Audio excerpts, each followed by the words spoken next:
zo through the country, Gwyndawch gaat hyn o stori. You led so through the country, Gwyndawch gaat hyn o stori. You better go, just ben y graig. You better go, just ben y graig. Then go with graig i'r gwely. Thank you. I'r gwely.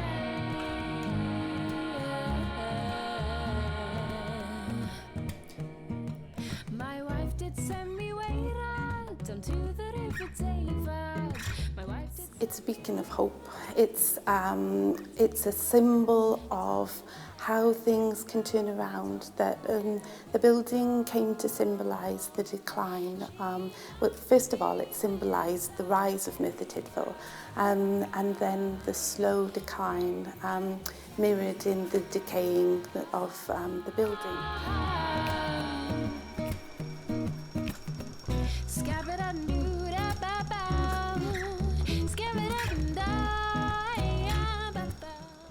My grandfather was a trade union leader.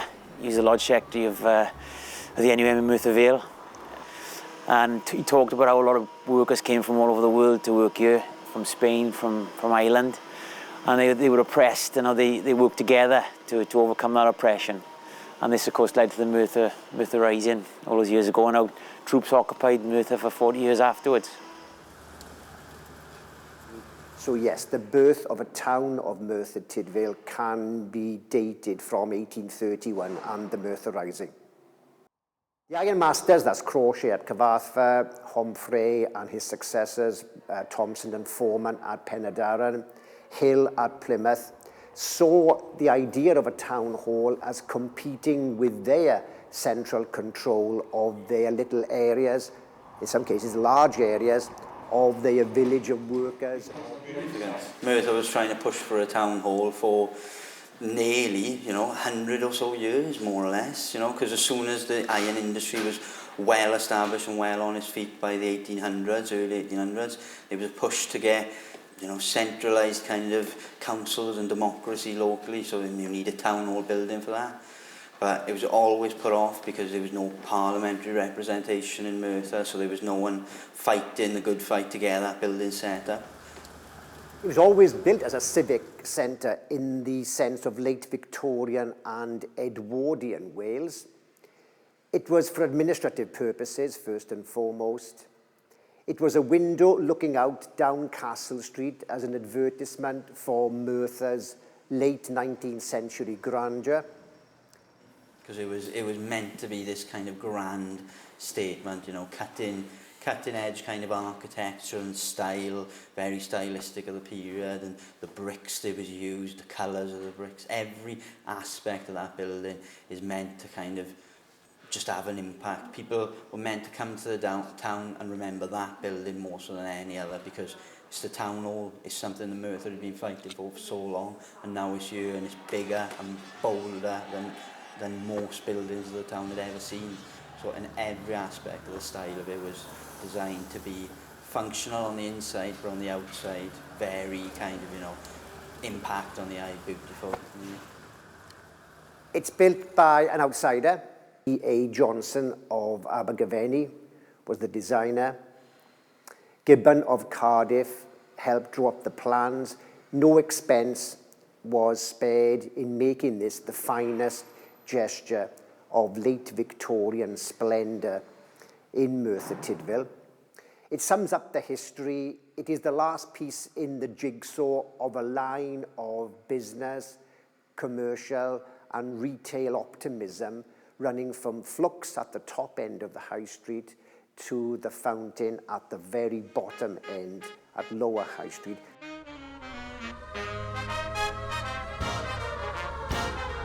It was a very austere time, not a lot of colour about, and to see a bride dressed up, she might be lucky enough to have a bouquet, she might be even in a wedding dress, it was wonderful to us, it was so glamorous, and as the years went by and the war came to an end, it got that little bit more glamorous still, so that was very exciting. Yeah, it's been well done.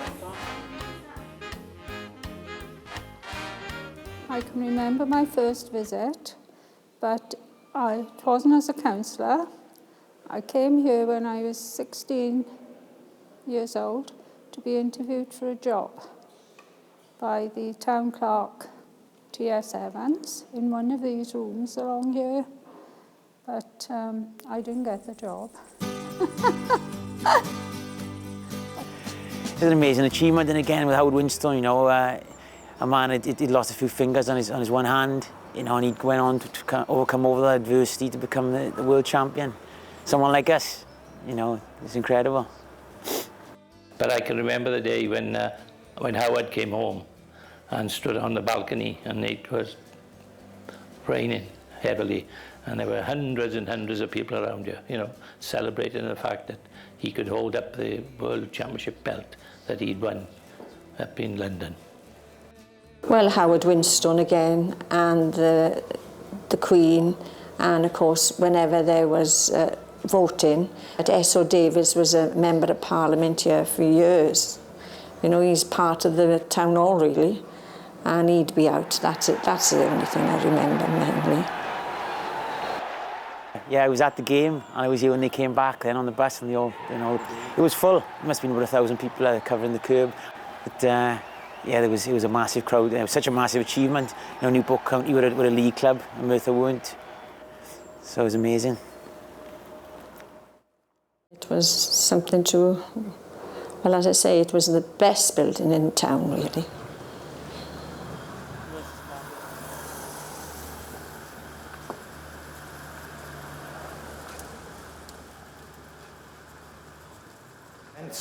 And the number of children used to come into the town hall. It was a major event for the children. We used to dress them up in the councillor's clothes, put the mayor's chain on them, and then they had sandwiches and lemonade. We take them down to the cells, and one of the highlights of them, we used to lock them in the cells. I was about 14 years of age, and I was locked in one of these. But it was stinking. It was really stinking. They just left you, and there was no communication with nobody. The only time you heard someone come in, when you heard a rattle of a key, that's when you knew you were going upstairs to the court. That's when they took me up from here and sentenced me to Boston. The night's moving on, and Susan is heading for the Zone, Merthyr's top nightclub.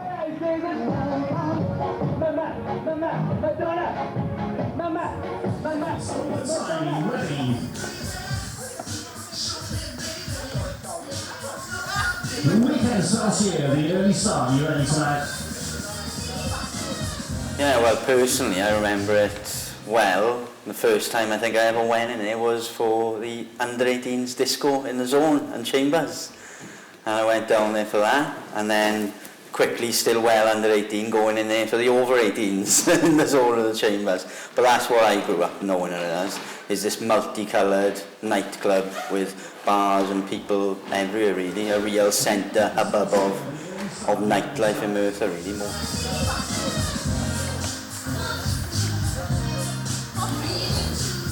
They sold us down the river actually by selling the town hall. I admit they couldn't afford to keep it going perhaps or repair it, but yet when they went to the new town hall, they paid hundreds of thousands renting offices when this was standing. You know, they could have used it in some way, not make it into a nightclub.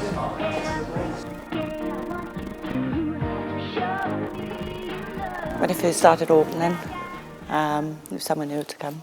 There's nowhere really at the time, so it was something new.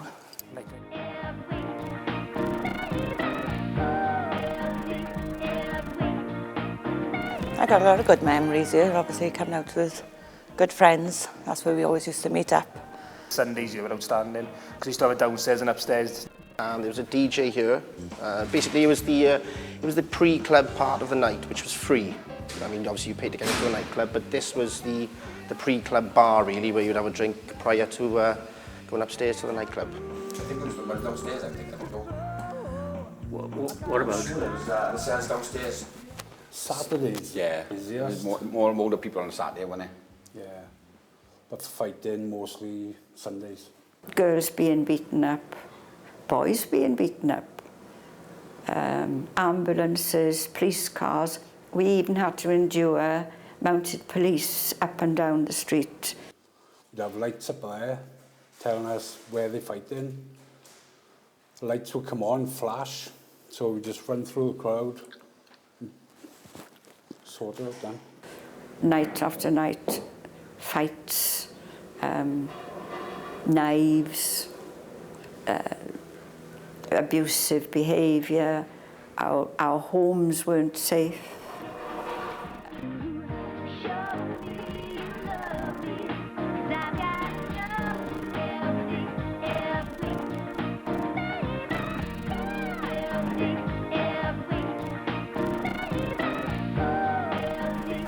Yes, I've been in this building before. I've actually sang on the stage, I've sang in the nightclub. Yeah, I've been here loads of times. They were trying to close down the zone, they were for months on end, and I remember the people around the side, they got houses around the side and they were filming every weekend. But one night I think I was outside and got into trouble with this boy, started fighting, and we were filmed, and I was the one who was shown in court for all the evidence they had. I was the one who was shown in court fighting with this boy, which was not very nice, like, because a couple of weeks later they closed the zone. So he probably can blame me for closing the place down. It's been really good, yeah, like. Worst thing they ever done was shut it down, to be honest, like. We loved it, didn't we? Good night. And these rooms here, these used to be... We've been open for about 18 months when we were due to have our licence renewed, and there was objections placed from the local community. The local community opposed the licence due to noise pollution. And even though we, as a nightclub, had done everything possible to limit the noise pollution, we had put soundproofing in at the back area of the nightclub. We had a limiter on all of our equipment to make sure that the music didn't go above a certain decibel. And we also employed door staff to stop anybody leaving the premises with bottles, cans, glasses, etc.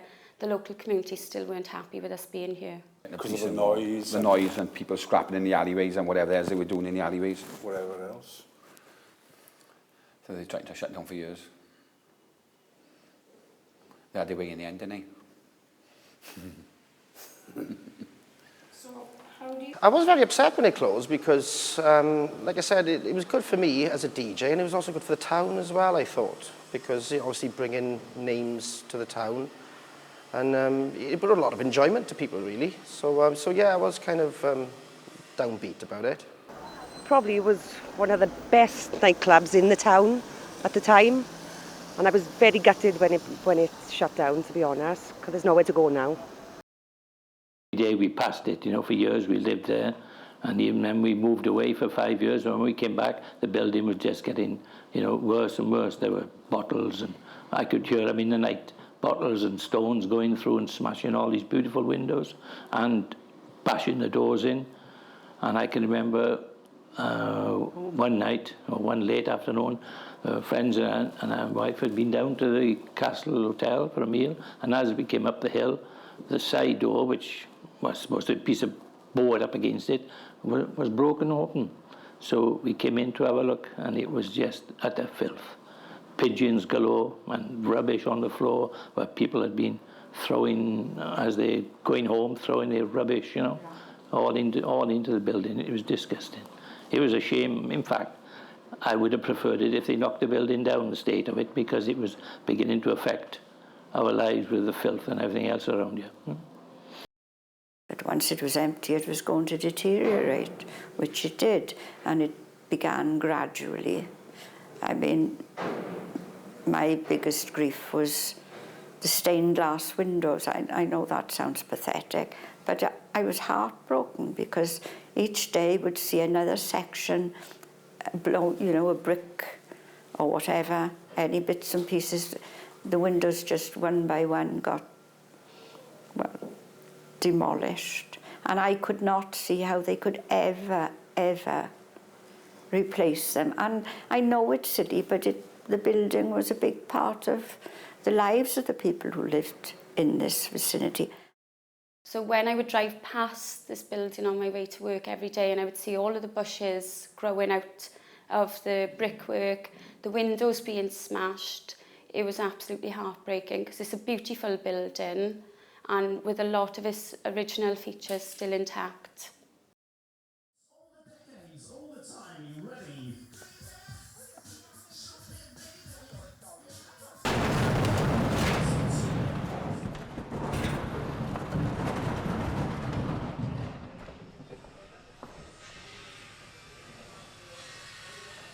When we came in, people always ask me, did you think it was haunted? Did you feel frightened there? But I've never ever felt that about this building. There's always been a welcome that the building offered to those of us coming in here. There were cats and pigeons and a lot of dirt and the remnants of the nightclub, but it was never scary or haunted in any sense. Well, I, for one, am glad to see it doing something because no one wants a building like this, you know, being left to rot. And, you know, I'm excited that it is open to the Merthyr public again, really. And obviously, what they've turned it into, I think it's nice, isn't it? Yeah, I think it's going to bring a lot of education and things for younger people. Yeah, my son comes here now, doing a degree. And hopefully my younger son will hopefully come here one day, so. I'm actually doing a foundation degree in film and video. And basically, for me to come back here it's wonderful because I remember singing here when I was 20-something, but now I'm back doing a foundation degree and I'm sitting in the cells that I heard stories about, and it's absolutely amazing to be in here, to be honest with you. I believe it's going to be fantastic for the young people of Merthyr Tydfil, the ones who are studying here, going to be performing here, and I think it was the right decision to open it as the Redhouse. I'd say it's going to bring in a lot more people into Merthyr if there's a lot more going on here, a lot more opportunities, and obviously places for artists to come, which include artists drawing, painting, music, writing. So I definitely think it's got a lot of potential to bring in more people into Merthyr. It's amazing. I think it's great for the town. I mean, an important thing to remember is people don't perceive working in the media, working as a musician, as real careers.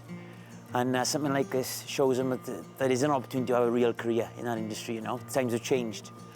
So it's a very positive thing for a great building.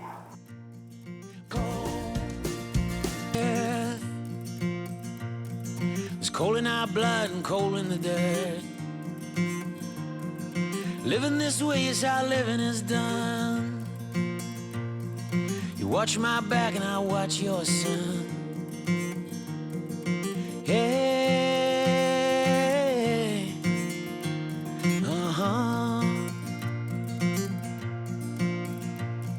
We made the steel that crossed the world.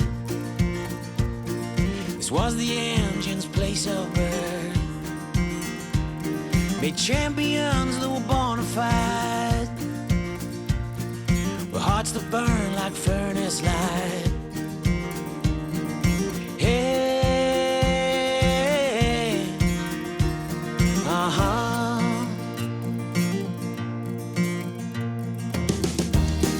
And I know times were hard, the sacrifice